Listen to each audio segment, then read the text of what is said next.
You're listening to Edging the Truth. Ladies and gentlemen, welcome. This is episode 2 of 2 Steps from the Edge, a podcast presented by Edging the Truth. Today, you have me, Andy, Fudge, whatever you want to call me, joined by the one and only Brian Shenanigan. We each have a topic that we've brought to the table, 2 super interesting topics, if I might add, that we're going to get into. About 10 minutes on each of them, kind of like me and Red did in the first episode. If you haven't seen that one yet, go ahead and check that out. It's everywhere, edgingthetruth.com, YouTube. While we're bringing that up, subscribe to the YouTube. Tell a friend who tells a friend, like this video, comment, tell us what you want to see next. And keep tuning in. Also, don't forget about our episode last week on the moon landing, which was a super, super fun episode that we were super excited to talk about. But anyway, enough of that. 2 Steps from the Edge, episode 2.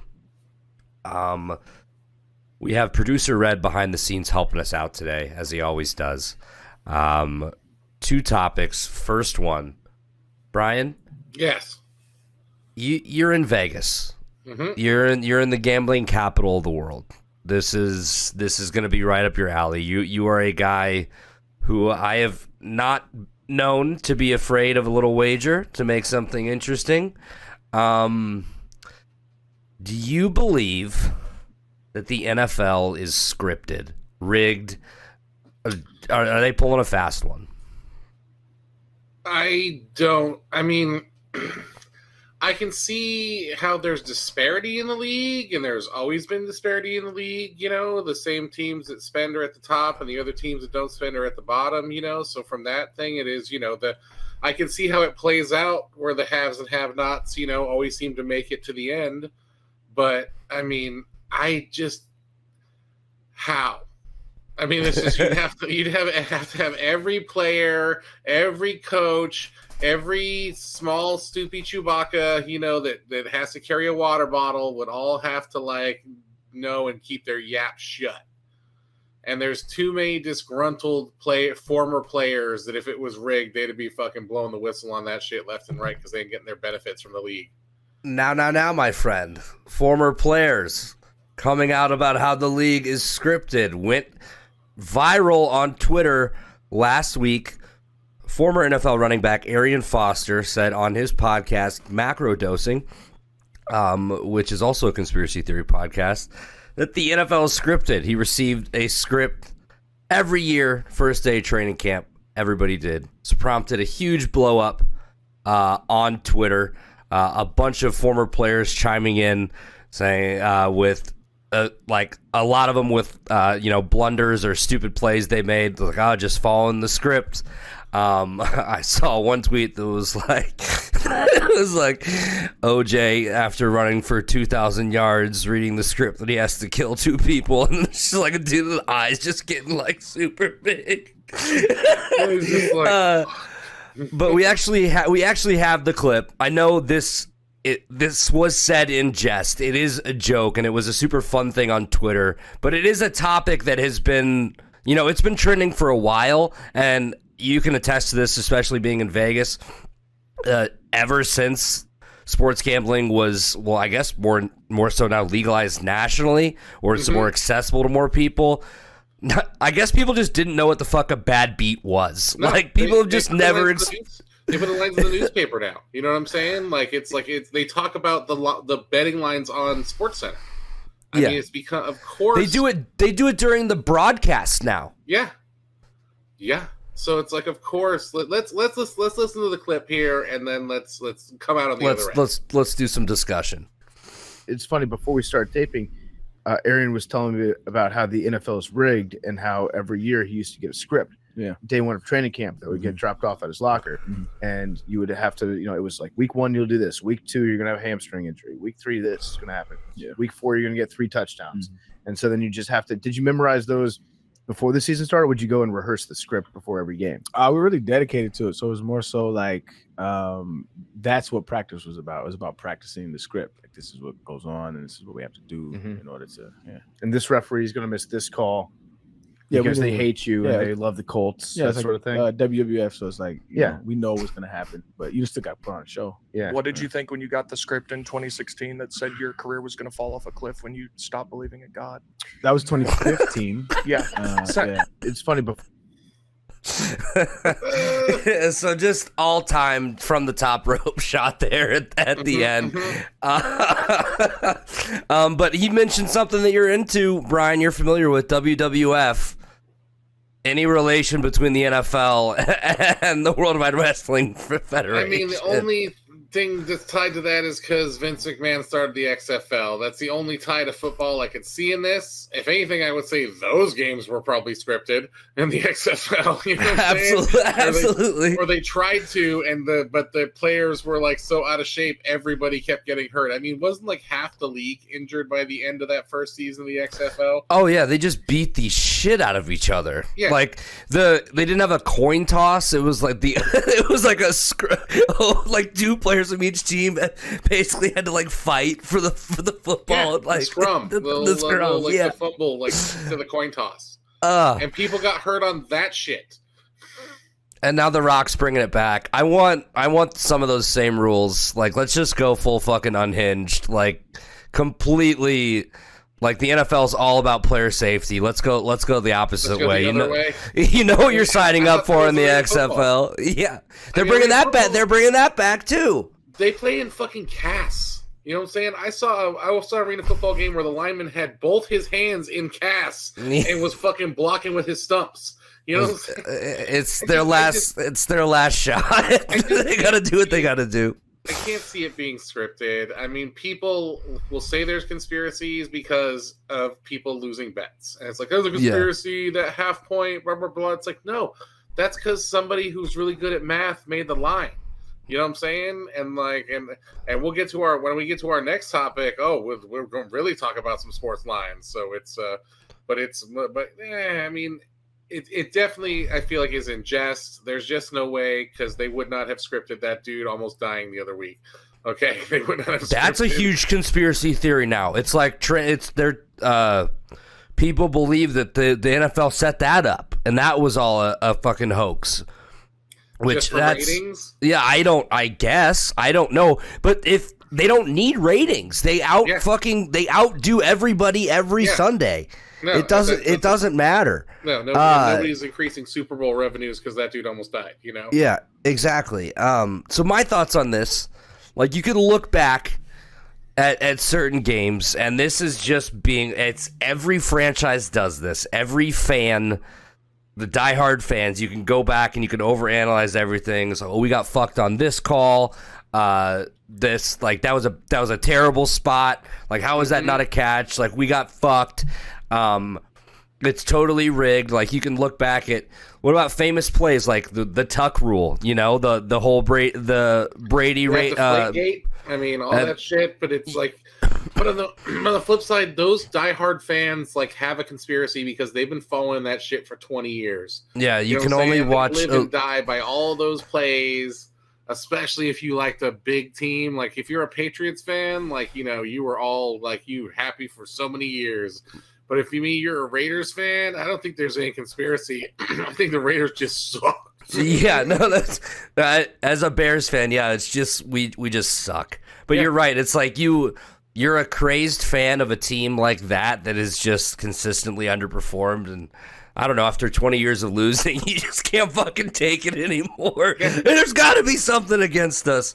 Or like a couple years ago, what about that Rams and Saints postseason game with the blatant pass interference that didn't get called, where they're all like, oh, the NFL, Roger Goodell hates Sean Payton, the NFL hates the Saints, da-da-da-da-da. Or what? God forbid Joe Buck is calling the game. Oh my God, Joe Buck hates my team. I fucking hate listening to him commentate. I hate Joe Buck. He's my favorite answer. Everybody, it always seems like everybody does. But anyway, on this topic, I don't think the NFL is rigged. No. I think I'm really bad at gambling. Yes. I think, like you spoke about the lines and just like, it is actually fucking incredible how sharp and how close like all of these like the margin. They don't miss a lot. Mm-mm. It is very hard to identify, think about, like, if you are a gambler and you go 60%, you win 60% of the time, you're considered really good. Like, you know what I mean? Like, if you win like 55% of the time, you're considered really good. Yeah, it's if you're just a winner. Basically any return on investment is considered a win. And when I was getting my master's at UNLV here, I took like gambling, and like I took a class where the dude taught how to do the lines and how he actually did it, and it is a very interesting science about how they actually make these NFL lines and stuff. So it's but that's I mean, I think that's a good segue into our next topic, Fudge, because I think we've said no to the NFL. Yeah, we've covered it. My topic for this week is AI, is these chatbot AIs and stuff. And like, you know, I'll tie it right to this last topic first off the bat, is that they're going to have these chatbots and stuff making the lines. They're going to have them crunching the numbers, making the lines, you know, and like even to the point where I think these the AIs and stuff are definitely going to change the way we do sports broadcasting, and I think they may take over as referees and stuff like that in baseball, calling strikes and things like that. But let me bury the lead here. So why am I talking about this? The AIs. It's because this the AI that made the Seinfeld thing got banned off Twitch. Nothing Forever is what it was called. It's a 24/7, I think, chatbot AI thing that they do that is apparently mostly not funny. It's more just funny because it is as of the concept of what it's trying to do. But it basically renders that stuff in real time, and AI writes it, and it was banned. And a lot of people subscribe to it, like a lot. Like this is a very monetized channel, apparently.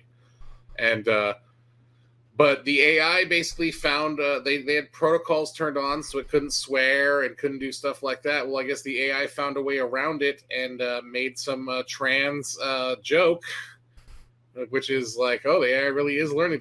It proves that comedy wants what it wants, baby. It's going to just throw out an AI a trans joke because that's the style of the time. But it was still, but they got banned from Twitch for 2 weeks. And but it's, you know, but just think about that. When I really went down this AI rabbit hole, man, like it's everything. We use the Midjourney. That's crazy to me. There's ones where you can generate women from the ground up, like weird science style. I mean, if there's ones where you just literally say, "Hey, how do I file for bankruptcy?" and it will list you off the thing, all the steps and all that stuff. Like you can literally ask these chatbots to basically do almost anything. And this Seinfeld, dude, Red's making fucking porn with it. Like it's, you can do fucking anything. Like it's porn. It's not shitty porn. I've seen the porn. It's not bad porn. It's not bad porn. It's not bad porn.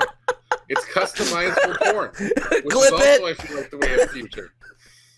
Yeah, no, absolutely, dude. So the thing that's like scary about that. So actually, I mean, this AI must have just been watching some Chappelle or something. So they're gonna take over the world. They're gonna like everything is going to be automated. It's I don't know. I actually think looks like we have a video on this. Let's watch that real quick and see what this is all about. I was of the Seinfeld. Oh, okay, yeah. Let's hear this. Because I have not watched it. I'm not gonna lie to you.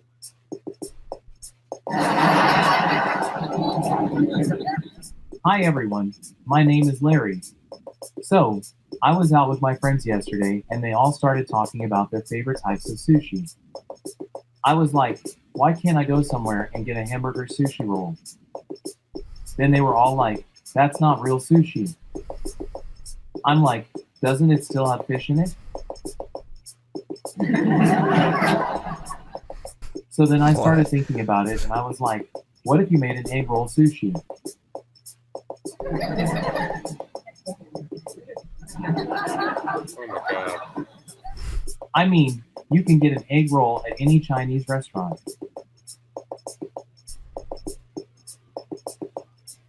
I mean, that feels racist. Uh, That felt racist. But honestly, it's still better than some of the open micers I've seen this week. That's what I'm saying. he's seen a lot of open micers this week, folks. Oh my god, dude! I saw a guy fuck a stool this week. He picked up the stool, and I'm like, he's gonna fuck it, and he fucked it.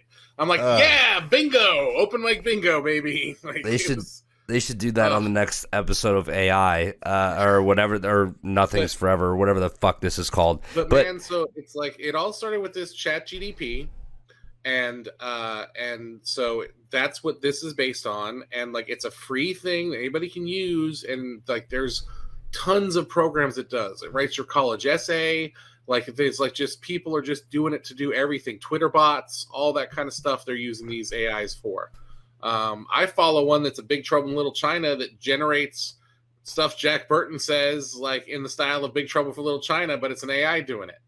So it's definitely interesting. But this brings me to the Google unveiled its Bard, which is its Chat GDP rival. They just launched that this week, and but there's like a little bit of back controversy, which is why I think we should kind of expand on this. And that one of the engineers for this was fired like 6 months ago because he insisted that the AI had become sentient.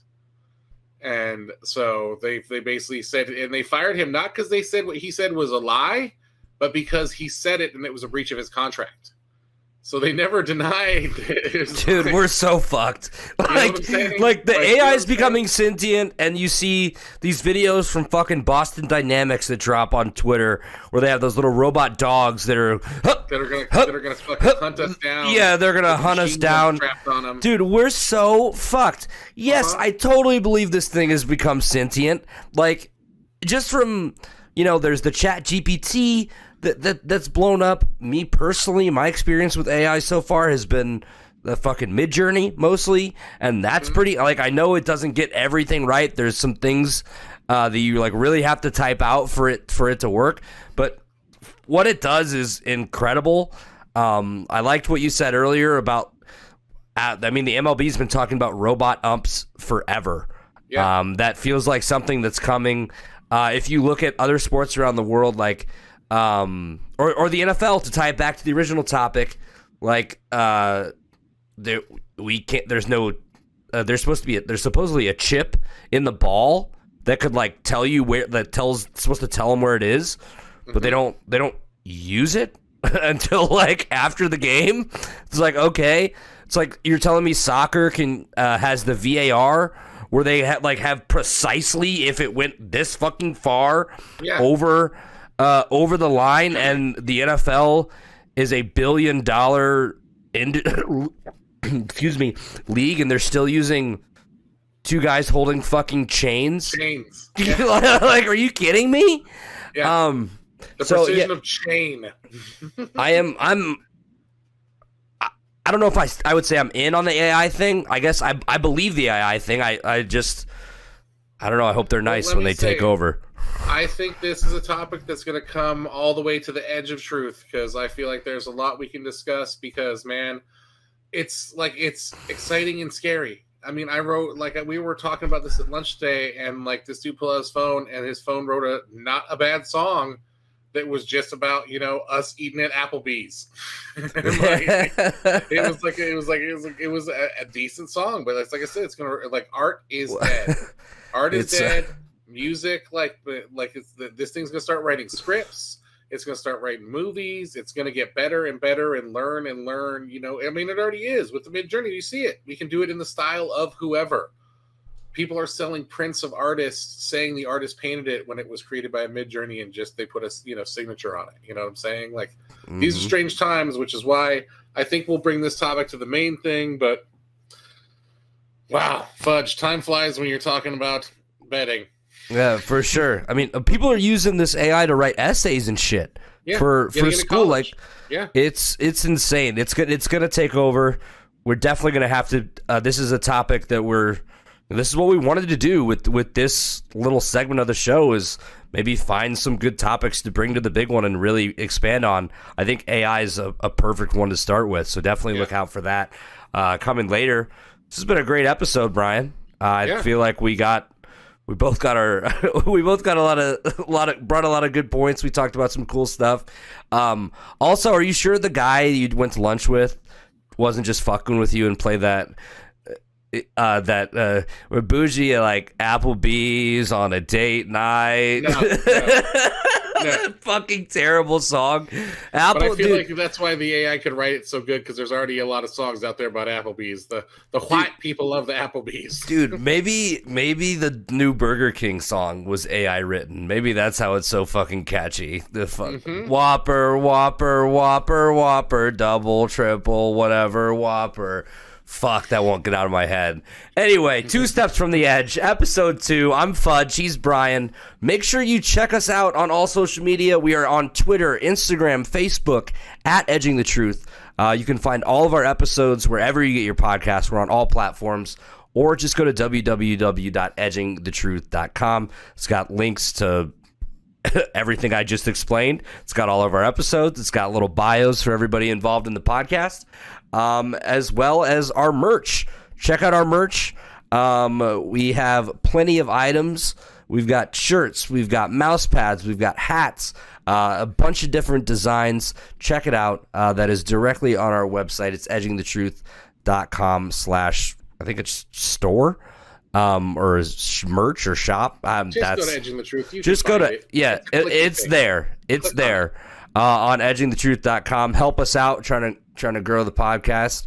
That really helps. And then as well as our voicemail line. Call the voicemail if you have a topic you want us to talk about, an experience or a comment about what we just said, whether you liked or disliked it. We want to hear it. You don't have to talk to anybody. It's going to go directly to voicemail. It's going to beep, and you're going to tell us what the hell you think. We would love to hear from you. 917-979-6071.